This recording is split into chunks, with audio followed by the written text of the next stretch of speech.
Family thought they adopted a dog, but when the vet sees it, he calls the police.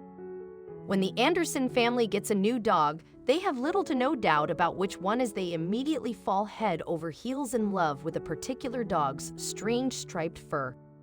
But maybe they shouldn't have been so eager, as they didn't just adopt any ordinary dog. But they only find that out when their vet calls the police on them. The poor family unknowingly got a lot more than they bargained for. Billy and Erica weren't sure what to think. The vet didn't speak a word to them when he took their dog away. What was going on? Could this maybe have something to do with the weird behavior they experienced last night? Or was there something else? The vet returns to the waiting room 10 minutes later, without their new dog. Before they can even question where he was, the vet informed them that he had just called the police and that they were on their way. Billy and Erica were stumped.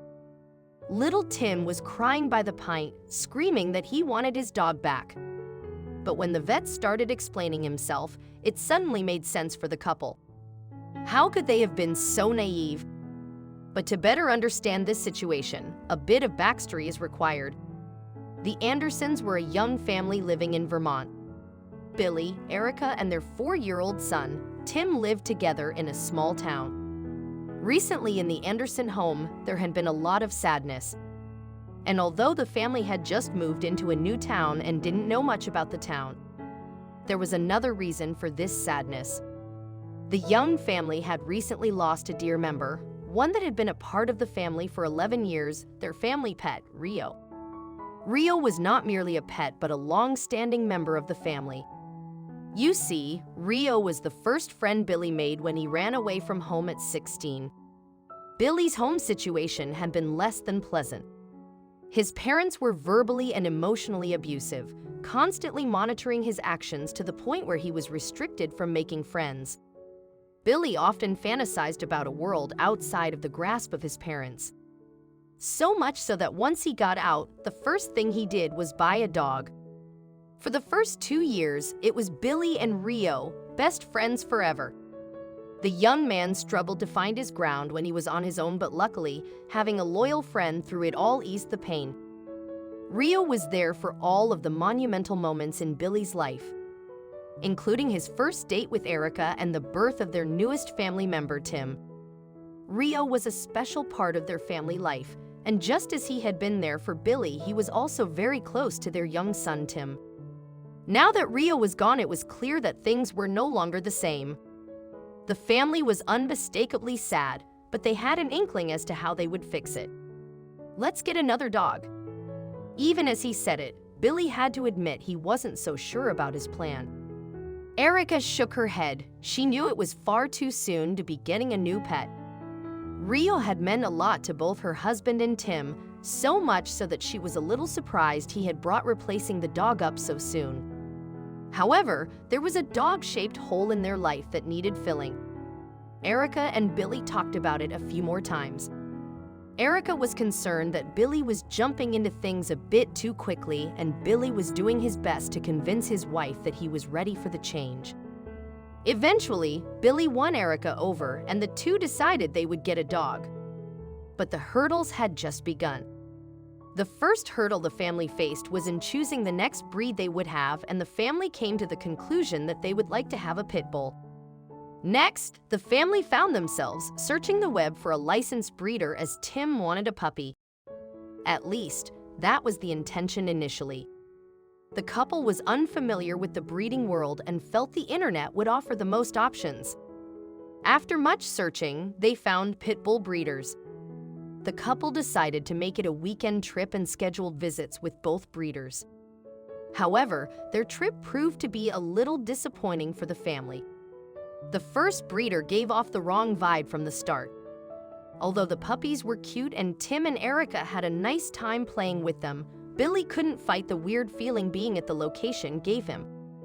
First, it appeared that the dogs lived in uncomfortable areas. Secondly, the cost seemed questionable too.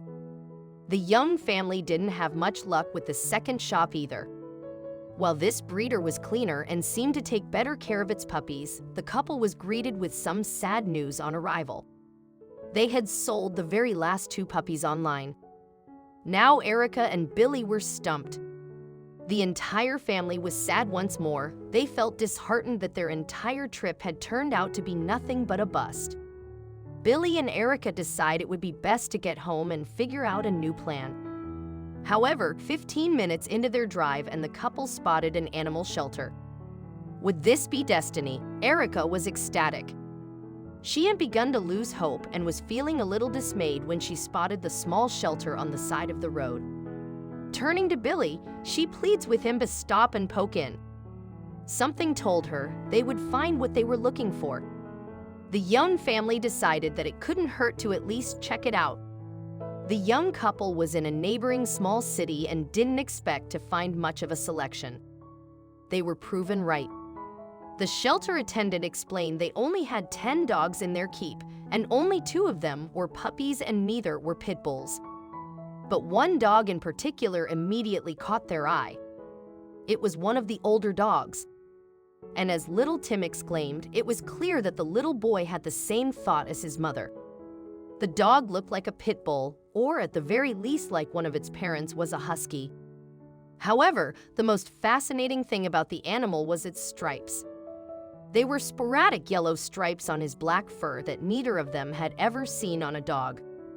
The dog was timid and kind while keeping its distance. It was unlike the other dogs that danced and hopped in hopes of getting some attention. Instead, this pit bull stared on high alert at the door. The employee explained that the dog had been left at their door just the night before and was still acquainting itself with the space. More so, since it was so new and had been left with no identification, they knew very little about the pit bull, other than the fact that it wasn't chipped. The Andersons wanted the dog, but there was some hiccup. The employee stated that the shelter did not normally let animals go without first verifying their identity. However, it was a small town and an even smaller shelter that had not seen an adoption in many months. That fact made the employees state that they would make an exception for the young family. But would they come to regret it? The couple was overjoyed and headed in to sign the necessary paperwork. It seemed far too much like fate to let the pit bull go. While Billy and Erica signed the papers, young Tim played with the new member of their family who was now slowly getting used to the young boy's advances. It took about an hour for all the paperwork to be signed and recorded. And finally, the young family was headed back home with their new family pet. Everyone was excited, most of all Tim, who had now made a new best friend. Unfortunately, this feeling would not last long for the family. Soon a great revelation would be stealing their newfound joy. One of the conditions of their being allowed to take the pit bull home was a promise to get the dog a full checkup at the vet for health reasons, as the shelter had not had the chance to do so. Little did they know what the visit would lead to. The family had the chance to bring their new dog, who Tim had fittingly named Yella, by the vet that same day, but then they would need to rush. So they decided to plan an appointment for tomorrow. They first wanted to introduce Yella to his new home. When they got home, Yella seemed to be beaming with excitement and energy. They watched Yella as he carefully inspected every corner of his house, eventually ending at the dog bed where he quickly fell asleep. It had been a long day for him. The family had already fallen head over heels in love with their new addition to the family, and they were so happy they brought him home. They could watch this little angel sleep for hours. But there was so much they did not know yet. Soon after, the family also went to bed themselves. Yella had seemingly already been solidly asleep for an hour, so they felt comfortable leaving him to himself right now.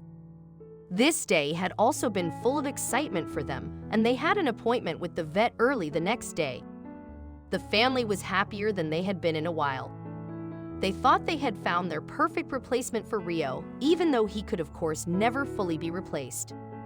But sadly, this happiness would not last as long as they had hoped. Not even close. That night around 2 o'clock, they were awoken by a loud howling coming from downstairs. Billy was startled by this and had to compose himself for a second. Still rubbing the sleep out of his eyes, Billy made his way downstairs to check on Yella. Yella was no longer in his sleeping place when Billy came downstairs. He had made his way to Billy's PC and sat down next to it. Billy was incredibly confused by this behavior. Neither Rio nor any other dog he had heard of ever reacted like this to a PC. Yella only stopped howling when he was picked up and taken away from the PC, back to his sleeping place. He didn't put up much of a fight.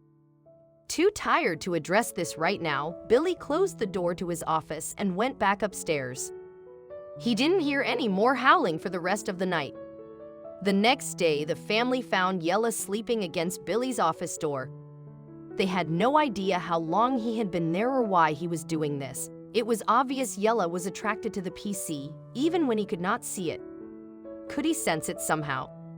But the family had barely any time to think of an explanation for this strange behavior as they had an appointment at their vet in an hour. They got themselves ready and hopped in the car. Yella still seemed very tired for some reason. When they got to the vet, it was already crazy busy at this early hour, so they had a bit of delay and the family had to wait. The waiting room was also quite full as a result, and Yella was drawing a lot of attention, mainly because of his odd characteristics. Nobody had seen a pit bull with yellow stripes like this before, and the family got a lot of questions, almost none of which they could answer as they had not done much research themselves as of yet. Why did Yella have these yellow stripes? Now that they had a moment to kill while waiting for the vet, they started searching the internet for more information. There wasn't much they could find, however. Apparently, it was even rarer than they had first anticipated. The only logical explanation they could find was fairly uninteresting. Apparently, it could be caused by parts of the skin that are unable to create the black pigment, which was rare but possible. Maybe the vet could tell them more about it when it was their turn to be helped. All of this commotion had also caught the attention of the receptionist of the veterinarian. When she figured out what it was about, she immediately called the vet, and he had her postpone his next appointments a bit, moving the Andersons up. A few moments later, the vet walked into the waiting room himself. Barely speaking a word, only informing the Andersons it was their turn and they to wait here. Billy was surprised, but also happy, as he didn't think they would be helped for at least an hour. Why have they moved up the list? The vet picked up Yella, quickly inspected the excited pit bull, and then took him into his office. Billy was confused, as he expected that they would join him into the office to keep Yella distracted while he did some tests. That is how he did it with Rio at the time. The family waited in anticipation for the vet to return, which he did 10 minutes later. But he didn't have Yella with him. Before they can even ask any questions, the vet ushers the family into a different room. Here, he starts explaining the situation. He tells the family that he has informed the police and that they will soon be here to pick up Yella. Billy and Erica were stumped by this, and Tim started crying his eyes out, screaming that he wanted his dog back. The vet explained that a couple days ago, a report went out about a missing dog belonging to a very rich unnamed tech CEO, and that Yella fit the description perfectly. The CEO was also offering a handsome reward for finding his special pit bull. The vet continued to explain to the family that they were not in trouble, but that he wanted to have called the police first before informing them, because he knew that their love for the dog could maybe already be so deep that they would decide to run. The CEO arrived together with the police about 30 minutes later and sat down with the family. He proved to them that the pit bull belonged to him. It wasn't chipped because he had simply not gotten around to doing it yet. The fact that Yella seemed so attracted to PC now also made sense, as he had been around them all the time in the CEO office. He probably recognized it and reacted to it because it would feel familiar to him. The family could do nothing else than agree for the CEO to take his dog back, much to Tim's disappointment. He didn't care that the CEO was the pit bull's owner. He still saw Yella as his dog. Luckily, there was also some good news. As the vet mentioned, there was also a reward associated with finding the dog, and the CEO happily made it all out to the family. Plus, he would allow them to see Brutus, which was Yella's actual name, anytime they wanted. The family eventually adopted a new pit bull puppy a few weeks later. They used the CEO money to get a more expensive one from which they knew it had been raised the right way and fully checked. They quickly started to love this new puppy just as much as Yella, and everybody ended up happy.